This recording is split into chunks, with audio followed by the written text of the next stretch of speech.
নমস্কাৰ এই মুহূৰ্তত আহি পৰিছে কেইবাটাও বিগ ব্ৰেকিং নিউজ আৰু এনে ধৰণৰ খবৰসমূহ নিতৌ চাবৰ কাৰণে চেনেলটো সাবস্ক্ৰাইব কৰি ভিডিঅ'টোত এটা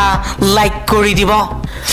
এই মুহূৰ্তত জনাজোৰা ব্ৰেকিং নিউজ দেৰগাঁৱৰ বালিজানত ভয়ংকৰ পথ দুৰ্ঘটনা সংঘটিত হৈছে পুৱাৰ ভাগতেই এই দুৰ্ঘটনাটো সংঘটিত হৈছে কয়লা ভৰ্তি ট্ৰাক আৰু বাছৰ মুখামুখি সংঘৰ্ষত শিশু মহিলা সহ 12 জনকৈ লোকৰ মৃত্যু হৈছে সংকটজনক অৱস্থাত জিএমচি এইচত চিকিৎসাধীন হৈ আছে 30 গৰাকীকৈ লোক সমগ্ৰ দেৰগাঁৱত এতিয়া হুকাকুল পৰিৱেশ বিৰাজ কৰিছে কেইবাটাও পৰিয়ালত হুকৰ ছাঁ পৰিছে দেৰগাঁৱৰ ভয়ংকৰ দুৰ্ঘটনাত নিহত হৈছে ক্ৰমে অনিমা শইকীয়া শুভাংকৰ শইকীয়া দীপালী শইকীয়া নৱজিৎ শইকীয়া পিংকি শইকীয়া ৰিংকি বৰা সহ ট্ৰাক চালক নুৰ আলম আহমেদ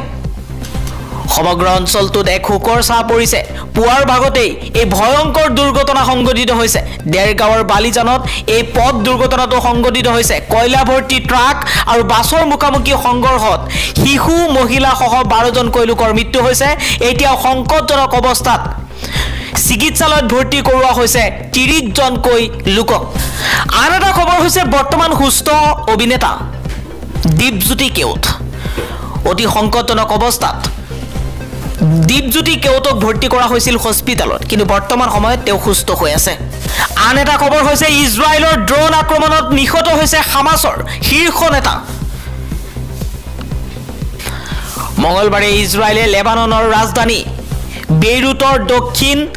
দাহিয়া অঞ্চলৰ এটা অট্টালিকাত ড্ৰোন আক্ৰমণ চলায় ড্ৰোনৰ পৰা দ্ৰুতগতিত একেৰাখে 3টা ক্ষেপণাস্ত্ৰ নিক্ষেপ কৰা হয় এই আক্ৰমণত পেলেষ্টাইনৰ স্বাধীনতাকামী গোষ্ঠী হামাছৰ ৰাজনৈতিক শাখাৰ উপ-মুৰব্বী সালেহ আল আৰুৰি আৰু লগতে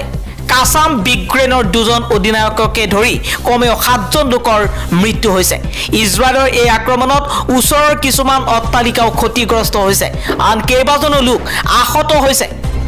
সালেহ আল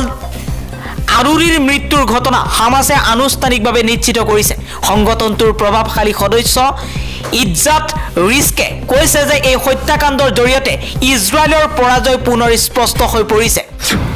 এই মুহূৰ্তত জনাইছো এটা ডাঙৰ খবৰ খিলঞ্জীয়াক লৈ এক ডাঙৰ মন্তব্য কৰিছে মুখ্যমন্ত্ৰী হিমন্ত বিশ্ব শৰ্মাই কৈছে ৰাজনৈতিক অধিকাৰৰ সুৰক্ষাই